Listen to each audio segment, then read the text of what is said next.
Hey everybody, Dr. Shawnee here, back at the Connection Experience. And this month is Minority Mental Health Awareness Month.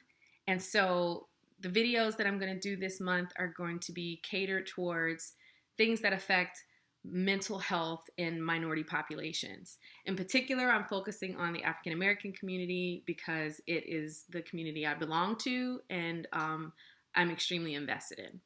So I want to present today this concept of learned helplessness. It's a theory developed back in the late 60s that when a subject endures a bunch of adversive experiences that are outside of their control, this part is important, so pay attention to this part. When they've experienced things that are outside of their control, adversive experiences, uncomfortable, painful, traumatic experiences outside of their control, they develop a sense of powerlessness over their lives, over the outcomes of their lives. And so much to the point that when an escape or an alternative is presented, they may discontinue any attempts to accept them. So this experiment was done starting with dogs, with animals. But what this looks like in humans is when you are in an environment where you are experiencing trauma, disrespect, any uncomfortable, adversive experiences in your life, so much to the point where you no longer believe you have any power over your circumstance. You no longer believe that you can change your life, your outcomes. You have a belief that there is no personal power or ability over achieving your goals. So you can imagine, you see where I'm going with this. You can imagine how being a person of color in this country could have developed learned helplessness. The theory states that depression and other mental illnesses come from the belief that you don't have any power over your situation. You don't have any power over getting that job, buying a home, achieving anything. You have no, stake in it. So in essence, life just keeps happening to you and you learn to accept that because you can't change it. So I bet if you look through your life, if you've ever made a choice that you didn't feel like you had any other options, that's a form of learned helplessness. I think where we struggle is understanding the difference between real powerlessness and perceived powerlessness. So this theory doesn't say that the aversive experiences were not real. It's saying that they were real and it was out of your control at one point. But what it does is it takes away your confidence and your ability to believe that there is any real personal power in these situations. And so even if the threat is real, the way you perceive your power takes away whether or not you actually get out of it or not. So if you're thinking about this in real life, when you ever felt like, I didn't have a choice, I had to do that, I didn't have any other options, is that true? Do we know the difference between real powerlessness and perceived? Do we know the difference between when we can actually change something and when we can't?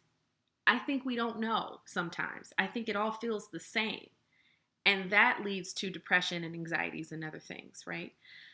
Because you can imagine how unsatisfying your life can be if you feel like you have no control in it. If you feel like life is just going to keep happening to me, right? This goes back to what I was saying in the last video where we accept that stress and suffering is just a part of life, and where it might be a part of life, where do we have personal power in that? Sometimes it's going to be over the message we take from that experience.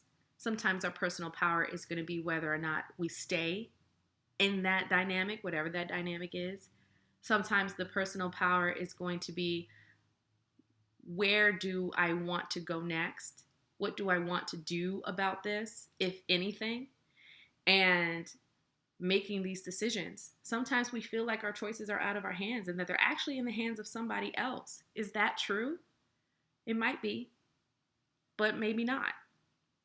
So I think looking at where when you're in a population that has been oppressed, then learned helplessness becomes a part of that identity. We talked about identity last time. It becomes, where do I feel like my strength is? Where is my ability? Where is my appreciation for my ability? Where is the line of control? Am I acting within this realm of control, or do I feel like that doesn't even exist? And how that affects our behaviors, how that affects the way we see ourselves, and how that affects our decisions about our future matters. So if depression is a lack of motivation and a lack of satisfaction to the point where you don't feel like you can do anything about your pain, then it's going to take over you. It can take over us because we don't know another way out. We don't think there is a way out.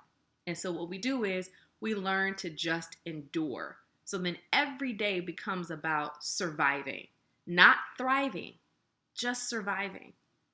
That's a tough way to live. And if you don't feel like you have any power, depression, it becomes your life. Anxiety becomes your life. Not having becomes your life. And shit, that's heavy. And it also feels hopeless, which is where a lot of depression in our community comes from. Feeling hopeless, feeling like it's never going to end. And if we don't have power over our pain, and we have to think, we're thinking at this point that pain is life, that pain is going to be my life. Where does our motivation for living come from when we don't feel like we have any control or power over it? You can see how that would feel like it's a lot, like it's too much at times. So even if you just Google learned helplessness, you'll see like a lot of information on where it came from and the experiments that were done that come up with this. And whether you believe in the science of it or not is one thing, but you kind of can't deny that there have been moments in all of our lives where we felt like we didn't have a choice, where we felt like we didn't have power, where we felt like it wasn't going to matter. Our input, our drive, and our effort wasn't going to matter. It matters, but you have to redesign the fight. You have to sort out where you're going to fight, where you're going to find the most success, what you have control over and what you don't. Make peace with what you don't have control over and keep fighting for the part that you can control. And you'll find more there. You'll find more confidence there, more esteem there, all of it. So redesign the fight, redesign what it is that you are fighting for and why and where you're going to be the most successful. And that is how you combat learned helplessness, that self-compassion that says, all right, I didn't win in this way, but is there something else I can get from this? Is there anything else I can learn from this? What can I do with this? Rather than, this is what I can't do, reframe it to, okay, what can I do? And that's finding more power. All right, that's it for today. And I'll keep sharing stuff. If you have questions, respond, communicate, and hopefully this is sinking in for some folks. This is Dr. Shani with the Connection Experience, and see you later.